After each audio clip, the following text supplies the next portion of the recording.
y bienvenidos. Gracias por estar en este programa, en esta ocasión, como siempre. Gracias a Carlos Páez, nuestro invitado que está en este estudio de la Ciudad de México. Carlos es el director general de Mesura, que es este grupo multidisciplinar en México que ha desarrollado un trabajo muy importante en materia de inteligencia de redes o ciencia de las redes. Y bueno, mucho que decir acerca de este tema. Carlos, ahora que estás en la Ciudad de México, bienvenido. Gracias por estar aquí. Gracias a ti, Carmen. Encantado. Gracias, Carlos Páez. Bueno, hemos conversado contigo en diferentes ocasiones y bueno, desde luego siempre atrapa la atención cuando se habla de ciencia de las redes, cuando hay esta fuerza, esta fascinación por lo que ocurre en las redes sociales, correcto, en Internet, cuando suceden cosas de alto impacto social y político en las redes sociales a lo largo de los últimos años.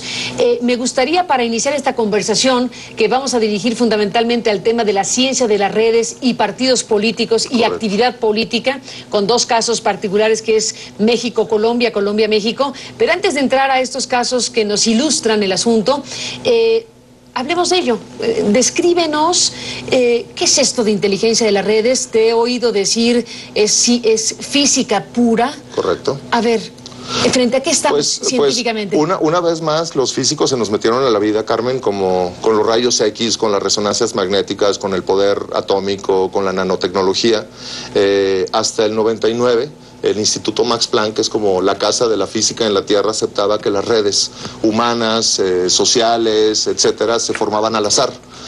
Primero prevaleció la teoría del caos, después la física aceptó que las redes se formaban al azar.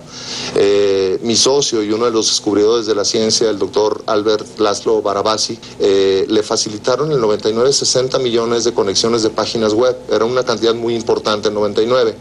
Y lo que esperaba encontrar Laszlo era una curva normal. Y lo que encontró fue la curva de la derecha, que con fórmula incluida, que no te voy a explicar porque es un poco parecida a la fórmula de la relatividad y no quiero emborronar, pero lo que descubren es que en redes, Carmen, y cuando hablamos de redes, no solo hablamos de redes sociales virtuales, sino de tus redes de amistad, de la manera en que se teje tu tejido nervioso, en tu espina dorsal, todo lo que tiene que ver con redes responde a una ley de la física que hoy podemos describir y que además además de tener una fórmula básica, tiene leyes que nos permiten comprender qué es un nodo, qué es un enlace, qué es una centralidad. Y esto dio pie a una nueva forma de estadística que le llaman estadística no lineal. Si hablamos del estos se llaman pequeños mundos. Y te voy a dar ejemplos. En el pequeño mundo del tráfico mundial de Internet hay 10 páginas que absorben el 90% del tráfico. Google, Yahoo, Facebook, Twitter, etcétera. Canales muy abiertos que son 5 o 10, pero que generan el 70-80% del comportamiento de la red. En el fenómeno de una marca en redes, en el fenómeno de ti como actor de opinión pública, hay un pequeño mundo que se puede detectar. Entonces, siempre ese pequeño mundo está liderado por una pequeña cantidad de personas que determinan el comportamiento del resto. Entonces, un poco es todo aquello que se forma en redes tiene una preferencialidad, digamos, a elegir a los líderes por lo que expresan, por sus contenidos, por los mensajes, porque provocan, etcétera. Uno no puede hacerse hub, uno no puede hacerse importante en redes sociales. Uno lanza contenidos y los que te hacen importante es el público. Los que te ponen en la parte alta de la curva es el público. ¿Qué encontramos nosotros? Es la ecuación para comprender en cada pequeño mundo, en los canales virtuales, quién está en la parte alta de cada pequeño mundo. Y aquí podemos encontrar quién de cada partido, quién de cada marca, quién de cada actor político está hablando en redes sociales. Lo que tratamos de comprender es cómo a partir de que nacieron estos canales sociales y que nos dieron tanta oportunidad como para hacer denuncia, como ley de Profeco, o para quejarte como consumidor de un mal servicio, pues abrieron un mundo orgánico de respuestas. Entonces estamos en un momento en que las redes sociales están, digamos, en el efecto péndulo de tantos años de silencio guardado, de tener que, pues, escuchar lo que te decían detrás de un micrófono, detrás de una cámara o detrás de una pluma en un papel. Hoy cada ciudadano puede quejarse o decir lo que quiera y muchas noticias no hubieran caído, ¿no? Entonces, cuando eres red, eres o un nodo que eres un pequeño puntito, o eres un conector o hub en inglés, que quiere decir que eres un punto al que muchas gentes consultan, o hay agrupamientos o clústeres. Entonces, nuestro trabajo consiste en que cada fenómeno en redes sociales comprenda cómo existe, no de qué tamaño es. Para eso están otras herramientas. ¿Cuántos followers o likers o fans tienes? Ese es un tema. ¿A qué páginas de tu página van? Ese es un tema. Pero eso solo te ayuda a explicar tu fenómeno en red para adentro, te dice de qué tamaño eres. Lo que nosotros hacemos es mostrarte la fotografía de con qué temas y con qué personas está conectada tu marca o tu fenómeno en redes, de manera que puedas comprender cómo opera ese pequeño mundo, contactar a los que lo liderean o ponerte en el lugar en el que te conviene para, digamos, contagiar. Déjame hacer una pausa y regresemos a ello, porque aquí tenemos, digamos, lo que tú describes sobre la curva, la manera en que se comportan las redes. Correcto. El hallazgo de un cierto tipo de comportamiento de las redes. Y aquí el tema es cuando las redes se comportan espontáneamente, y el tema también es cuando las redes se ven impactadas artificialmente con dinero, por ejemplo, para contratar tal o cual herramienta que permite desviar el comportamiento espontáneo. Dopan las redes. Dopan las redes, y ese es todo un fenómeno. Correcto. De eso, después de la pausa, hablemos.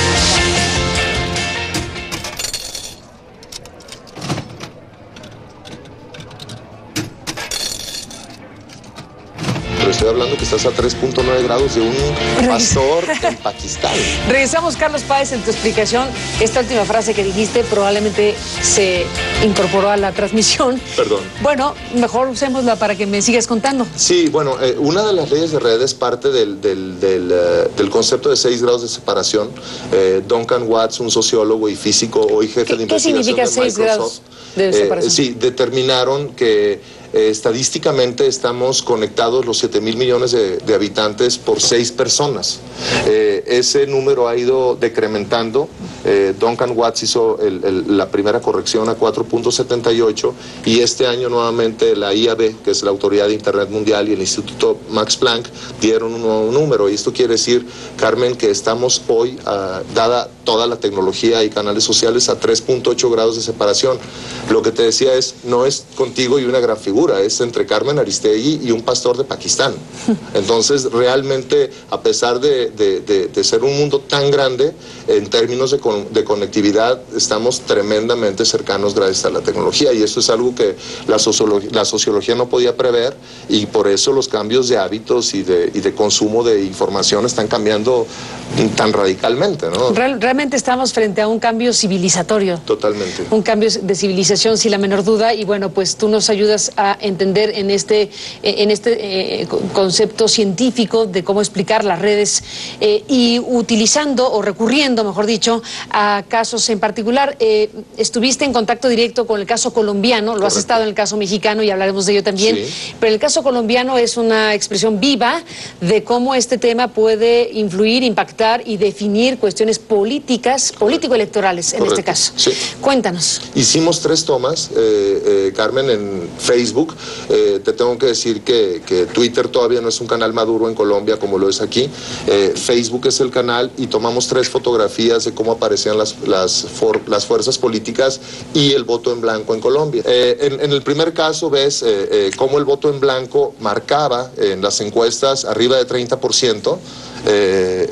Marcado arriba de 30%, era un balón tremendamente grande. El partido de la U es el partido del presidente Santos. O sea, perdón, aquí, sí, del 1 de febrero al 10 de abril, el que ganaría sería el voto en blanco. El voto blanco estaba atropellando. O sea, ningún candidato era más grande, ningún candidato era más alto, más grande que el voto en blanco en este periodo. En Facebook. Aquí, ¿cómo hacemos minería? ¿Cómo hacemos minería? Anclamos todas las páginas de los partidos, que es para saber qué terreno vamos a investigar dentro de las redes. Cada fanpage, cada página ligada con cada partido, los followers comunes y los followers únicos, de manera que la minería era alrededor de 1.800.000 interacciones cada fotografía. Son fotografías muy potentes, ¿no?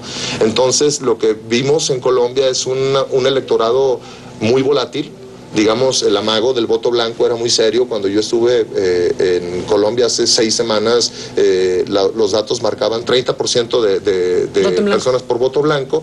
Lo captamos en redes, vimos en la segunda fotografía que el que iba a salir ganador era quien pudiera desinflar esta esfera del voto blanco y adquirirlo.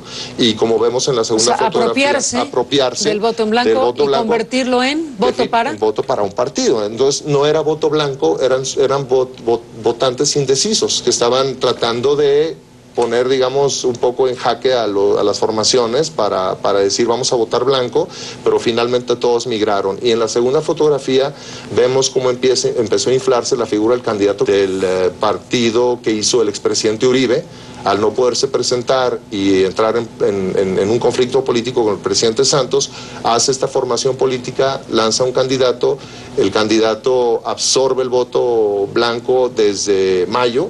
Y esta tercera fotografía es de la semana pasada, es 5 días antes de las elecciones, donde ya estaba claro, nosotros teníamos claro que iban a pasar a segunda vuelta Oscar Iván Zuluaga y y el partido de la U con Santos, y así ocurrió. Pasó en primer lugar Zuluaga y en segundo lugar Santos, que tendrán una segunda vuelta.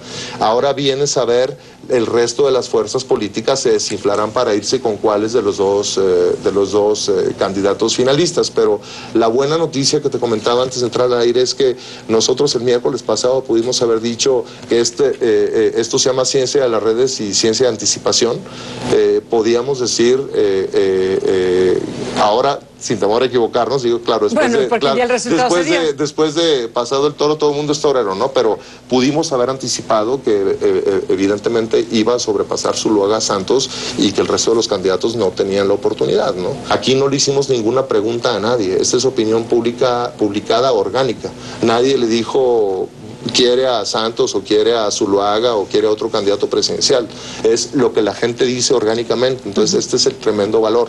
Es muy difícil que la opinión offline sea distinta a una online tan abundante, tan orgánica, ¿no? ¿En qué momento van a desbancar las encuestas tradicionales? Yo creo que pronto. Yo creo que ya hay un algoritmo que probamos en la elección del año pasado en Alemania, Carmen, todavía no está terminado de afinar, pero tuvimos mucha precisión con el primer experimento, que fue verificar cuántas visitas, por ejemplo, había de alemanes a cada candidato en sus páginas de Wikipedia, para comprender qué tanto tiempo invertían en comprender a candidatos, a sus páginas. Entonces hicimos un algoritmo que mezclaba 4 o 5 canales sociales y nos falló por 1/10 con Angela Merkel, cuando las encuestas offline decían que estaba casi empatado con el SPD, una segunda fuerza, y nuestro estudio nos dijo 4 días antes que Merkel iba a ganar como ganó. Entonces, sí, la estadística lineal, Carmen, es algo vital que va a seguir existiendo, pero la estadística lineal, si nos toma una muestra, pues nos va perfectamente a detectar en términos de altura, color de piel, color de ojos. Pero cuando entras a temas más complejos, como por quién vas a votar, qué tan feliz eres, cómo calificas la educación pública o cómo calificas el transporte público, pues, Carmen, en México los padres de familia califican nuestra educación pública con 8. Pero evidentemente eso es un falso positivo estadístico, porque hay muchas más variables que tienen que ver con hasta dónde estudiaste, si te estás comparando con una guardería o con el MIT, ¿no? Entonces eso no alcanza a entrar la estadística, porque no se pueden mezclar peras con manzanas. En esta nueva forma de estadística lo podemos hacer. Esta medición científica de las redes se comporta, con tal precisión si el fenómeno se conduce libremente. Correcto. Si la comunicación de la ciudadanía en las redes se ve intervenida deliberadamente, otra cosa ocurrirá. Pues aparecen imágenes como bots y aparecen claramente como... ¿Se puede identificar y aislar informativamente? Totalmente. O sea, tú puedes tener la medición de una conversación espontánea que te mide con mucha exactitud el asunto, y puedes identificar a la vez los que están tratando de intervenir. De doparlo, y además podemos... Pero puedes mantener... Sí, correcto. Después podemos separar esta pegatina o este graffiti, digamos, a la opinión pública, para saber cuál era la red realmente orgánica. Esta es una red, digamos, con trampa, ¿no? ¿Y no impacta esa pegatina, eso impuesto en las redes, en el propio comportamiento de las redes? Claro, porque genera la sensación de que la red está opinando a favor de un fenómeno. La pregunta es si esa intrusión a las redes afecta o no el comportamiento de las propias redes. Sin duda. No, es que te hace trending topics dopados, da una sensación a los que están en contra o a los que quieren discutir de que tienen perdida la discusión. Entonces sí crea un fenómeno psicológico en el que sí hay una afectación. De repente, sí, definitivamente hay una afectación, y hay esta sensación sin entender por qué, por qué crece tanto un sí a la reforma energética por el caso que descubrimos en 5 días, ¿no? Cómo es que de una polaridad normalmente tendiendo en contra, porque las redes sociales, hay que decirlo, son normalmente de izquierda y son normalmente, tratan 80% de temas positivos, negativos, y 20% de temas positivos. Entonces es una red todavía muy orgánica, muy friccionada, donde conviven en pocos canales todos los temas. Yo creo que vamos hacia una hiperespecialización de redes sociales, donde podrás encontrar en una solo política, en otra solo música, porque pues Twitter y Facebook están confundiendo todas las discusiones en un solo contenedor, ¿no? Bueno, Carlos, déjame hacer una pausa, regresamos en esta conversación en la parte final.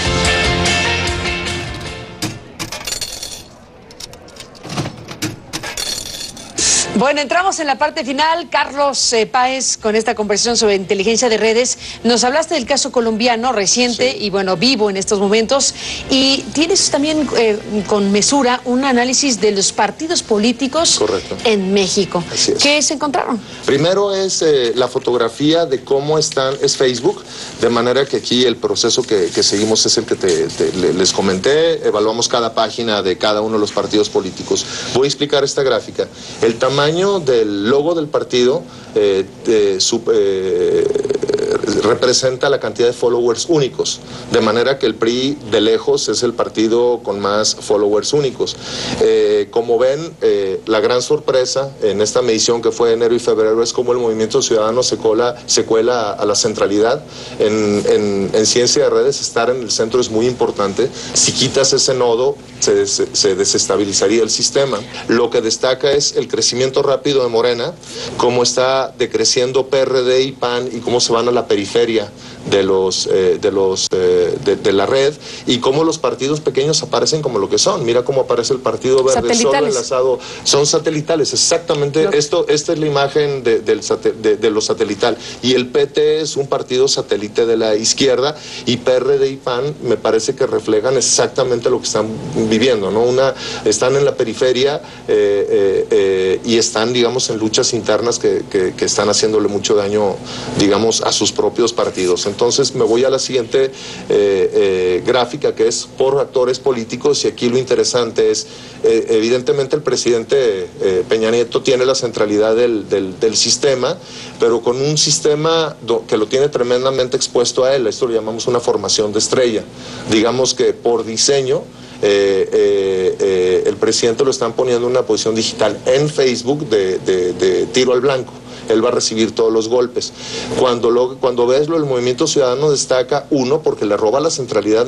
Mira cómo el nodo del Movimiento Ciudadano alcanza el tamaño del presidente Peña Nieto, y cómo hace un sistema casi simétrico, muy bien eslabonado, que es un movimiento jalisciense con un precandidato a la alcaldía de Guadalajara, ex candidato a la gubernatura, perdedor por el Movimiento Ciudadano en Jalisco, pero que va por Guadalajara el año que entra, Enrique Alfaro Ramírez. El segundo es el Movimiento Ciudadano de Jalisco, y el tercero es los diputados ciudadanos de Jalisco, de manera que, y porque ves a Dante Delgado, el presidente nacional, digamos, conectado al movimiento, pero separado del sistema que le está dando fuerza. Pero a ver, eso que ahí muestras, Carlos, no, sí, parece que represente lo que sería el actual posicionamiento de las fuerzas políticas. El Movimiento Ciudadano no estaría a la par de Peña Nieto a nivel nacional. En la discusión nacional. ¿Qué sucede ahí para que veamos esa imagen? Algo está ocurriendo en la estrategia digital del Movimiento Ciudadano, en Jalisco, que están logrando posicionar un tema local y lograrlo poner en la centralidad nacional, aunque en Yucatán y en Quintana Roo evidentemente no les importe. Entonces, el mensaje para este partido sería muy buena presencia en redes por un movimiento local. Tienen el conocimiento de cómo construir red, pero tendrían que tejer una red más territorial. Y el Movimiento Ciudadano lo que destaca es, siendo un partido aparentemente satelital, hayan logrado meterse. Aquí hay gente que sabe construir redes y esto no es dopado, esto no es dope. Hay una altísima actividad en Jalisco en torno al Movimiento Ciudadano. Digamos, Jalisco había sido siempre el estado y lo local está panista, impactando en este y lo registro local nacional.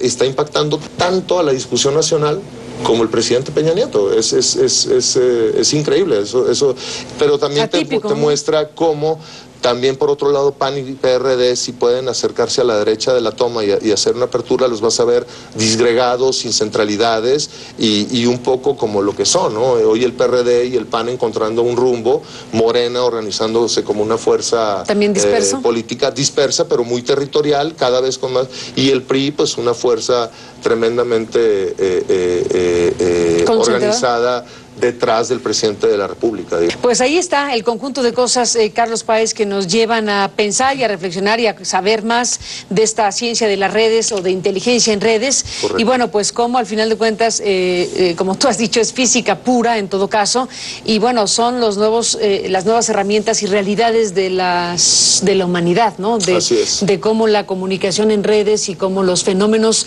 políticos y sociales en redes, bueno, desde luego tienen una manera de medirse. Y correcto, como has dicho, entre más se mida, pues más se conocerá el fenómeno mismo.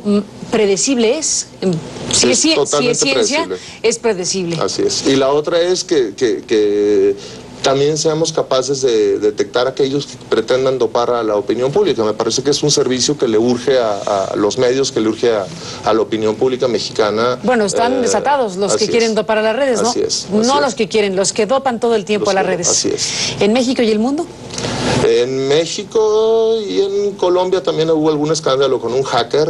¿Está en la cárcel? Que está en la cárcel. Por cierto. Que está en proceso de investigación. Así que sí hay gente tratando de hacerlo. No puedo decirte que en todos lados, pero digamos la NSA es una gran muestra de que lo están haciendo a niveles no solo políticos, sino globales y que tienen que ver con muchas otras cosas. Entonces, pues ya sí tener cuidado. Hay un Big Brother. Ser muy cuidadosos, y la otra es ojalá los gobiernos no nos vigilen a todos para encontrar a los pocos, y estas técnicas te permiten ser tremendamente quirúrgico cuando atacas delitos cibernéticos, que hay muchos delitos de gran calado que operan por internet. Entonces no nos tienen que buscar a ti y a mí para encontrar a un pederasta o un traficante de órganos, por ejemplo, ¿no? Y se pueden hacer temas para ir directamente a donde hay sospecha y no a buscar sospechosos, digamos, pero esto permite que ocurra. Pues ahí está todo un tema, Carlos Páez, toda una realidad en el mundo. Te agradezco mucho que hayas estado, ahora que estás en la Ciudad de México, por estar en este programa, como siempre. Gracias. Gracias, Carmen. Y gracias a usted que nos permitió acompañarles. Pásela bien y le esperamos mañana.